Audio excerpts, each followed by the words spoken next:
जम्मू कश्मीर इन दिनों कुदरत के कहर का सामना कर रहा है, जहां लगातार बारिश, बाढ़ और भूस्खलन ने जनजीवन को पूरी तरह से अस्त-व्यस्त कर दिया है। नदियां उफान पर है, सड़कें बंद हैं और लोग मुश्किलों के आलम में जी रहे हैं। कठुआ के लखनपुर में रावी दरिया की तबाही से लेकर राजौरी में मुगल रोड पर लगे लंबे जाम तक हर तरफ हाहाकार मचा हुआ है। उधमपुर में सेना की बहादुरी ने स्कूल के दस्तावेजों को बचाकर लोगों के दिल जीते, तो वहीं प्रशासन और वायुसेना राहत सामग्री पहुंचाने में दिन रात जुटी है।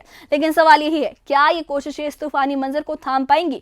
मौसम विभाग की चेतावनी कह रही है कि अभी खतरा टला नहीं है। आइए इस खास रिपोर्ट में जानते हैं जम्मू कश्मीर के अलग अलग इलाकों में जमीनी हालात, जहां इंसान और कुदरत के बीच जंग जारी है। देखिए ये खास रिपोर्ट।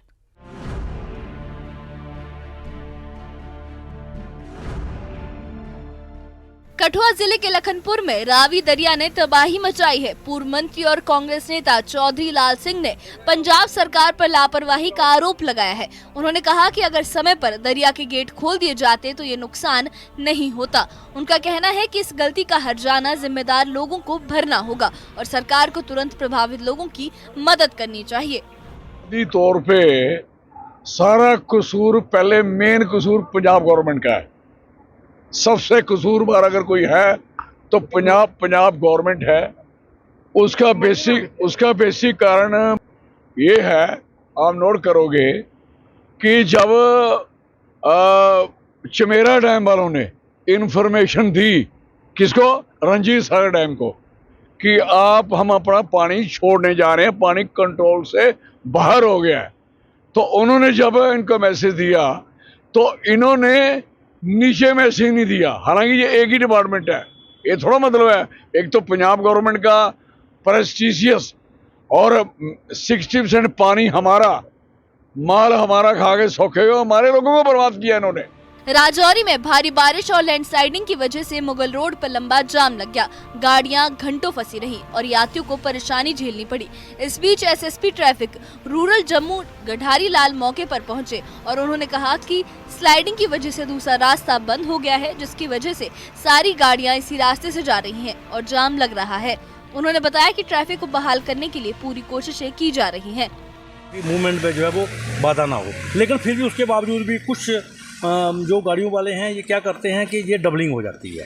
रोड छोटा है, जब डबलिंग होती है तो डबलिंग की वजह से अपोजिट डायरेक्शन से जो गाड़ी है उसको परेशानी आती है। खास करके मैं ये आपके माध्यम से ये कहूँ, लाइट मोटर व्हीकल हो चाहे बड़े, वो एक सिंगल लाइन में जब खड़े हैं तो सिंगल लाइन में खड़े रहें। तो कुछ जगह पर बारी बारी स्लाइडिंग एरिया वहाँ बारी बारी गाड़ियों को एक साइड से रोकते हैं, एक साइड से छोड़ा जाता है। ये डिसिप्लिन मेंटेन करें। उधमपुर जिले के लट्टी घराट में सेना की 48 आरआर यूनिट ने साहसिक कदम उठाया है। भूस्खलन से स्कूल की इमारत बुरी तरह से क्षतिग्रस्त हो गई थी। ऐसे में सैनिकों ने अपनी जान जोखिम में डालकर बच्चों के शैक्षिक दस्तावेज सुरक्षित बाहर निकाले। इन दस्तावेजों के सुरक्षित मिलने से स्थानीय लोग राहत महसूस कर रहे हैं और उन्होंने सेना की इस बहादुरी को दिल से सलाम किया। इधर प्रशासन और वायुसेना भी लोगों तक मदद पहुंचाने में जुटे हैं। उधमपुर के दूरदराज इलाकों में जरूरी राहत सामग्री एयरलिफ्ट कर भेजी जा रही है। वहीं कठुआ में लगातार दूसरे दिन ड्रोन के जरिए कटे हुए गांवों तक राशन पहुंचाया गया। प्रशासन का कहना है कि मुश्किल हालात में हर जरूरतमंद तक मदद पहुंचाना उनकी प्राथमिकता है। राजौरी जिले के चौकी हिंडन गांव में दीप कुमार का कच्चा मकान बारिश में ढह गया। दीप कुमार ने बताया कि उन्होंने 4 साल पहले पक्के मकान के लिए सरकार से दरख्वास्त की थी, लेकिन अब तक कोई मदद नहीं मिली। उन्होंने कहा कि अब टूटे हुए मकान में ही रहने की मजबूरी है और कभी भी बड़ा हादसा हो सकता है। उनके रिश्तेदारों ने भी प्रशासन से तुरंत सहायता की अपील की है। वहीं भारी बारिश के चलते राजौरी में जगह जगह पर हाईवे बुरी तरह से प्रभावित है और जगह जगह पे लैंडस्लाइडिंग हो रही है। कान की दिशा देखिए, बहुत बुरी खस्ता हालत है सर। मेरी 4 बच्ची हैं सर, कोई कमाने वाला है नहीं। ऐसा कितनी बार फैले दी है, अभी दी है। कोई गवर्नमेंट हमारे लिए काम नहीं करती सर। मेरी प्रशासन से अपील रहेगी कि वो यहाँ पे आके देखें और इनके लिए जो भी सरकारी व्यवस्था हो सकती है वो की जाए, ताकि इस मकान से इनको जो है वो रेस्क्यू करके बाहर कहीं इनके रहने सहने का व्यवस्था की जाए। मौसम विभाग का कहना है कि अगले 2 दिनों तक मौसम साफ रहने की संभावना है, लेकिन 12 सितंबर से फिर से बारिश लौट सकती है और ये सिलसिला 17 सितंबर तक जारी रह सकता है। विभाग ने लोगों को सतर्क रहने की सलाह दी है। इस वक्त हमारे साथ ब्रह्मपॉल मटेरियोलॉजिस्ट जुड़े हैं, मजीद बात करते हैं उनसे। पॉल साहब, बहुत शुक्रिया, आपने वक्त दिया। बताएं, मैथ की प्रेडिक्शन थी 7 और 8 तारीख को बारिशें होंगी और उसके चलते हुए हम देख रहे हैं कि फिर से बारिशें शुरू हो गई है।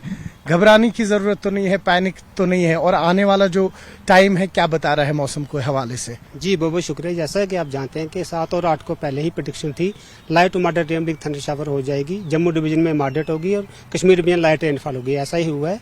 आज का दिन भी ये लाइट रेन रहेगी कश्मीर डिवीजन में, जम्मू में कई जगह पे मॉडरेट रेनफॉल होने के चांसेस हैं, लेकिन हैवी रेनफॉल होने के चांसेस कोई नहीं है। कल 9 तारीख से लेकर 12 तारीख तक कोई मेजर स्पेल नहीं है। 12 को नाइट और 13 के बीच में एक और मॉडरेट स्पेल मिलेगा आपको देखने को। जम्मू डिवीजन में मॉडरेट रेनफॉल होगी और कश्मीर में लाइट रेन होने के चांसेस हैं।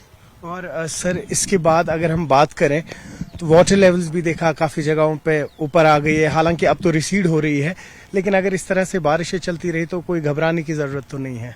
जी बिल्कुल। जैसा कि आप जानते हैं कि अभी हमने एक गेज देखी थी जो इरिगेशन एंड फ्लड कंट्रोल वालों की थी, वो लगभग 8 से 9 फीट तक नीचे चल रहा है डेंजर लाइन के पानी।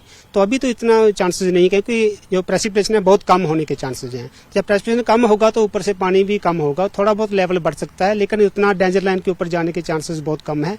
जम्मू कश्मीर में फिलहाल थोड़ी राहत जरूर है, लेकिन चुनौती अभी भी बनी हुई है। Bureau report, news 18।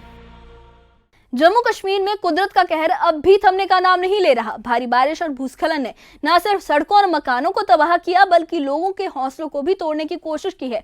फिर भी इस मुश्किल घड़ी में सेना, प्रशासन और वायुसेना की कोशिशें उम्मीद की किरण बनी हुई है। कठुआ में ड्रोन से राशन की सप्लाई हो, उधमपुर में सेना की बहादुरी हो या राजौरी में ट्रैफिक बहाली की जद्दोजहद हो, हर तरफ कोशिशें जारी है। लेकिन मौसम विभाग की ताजा चेतावनी ने एक बार फिर सबको सतर्क कर दिया है। 12 सितंबर से बारिश की वापसी का खतरा मंडरा रहा है और ये सिलसिला 17 सितंबर तक चल सकता है। ऐसे में सवाल ये उठता है कि क्या प्रशासन इस बार पहले से ज्यादा तैयार होगा? क्या आम आदमी को इस आपदा से निजात मिल पाएगी?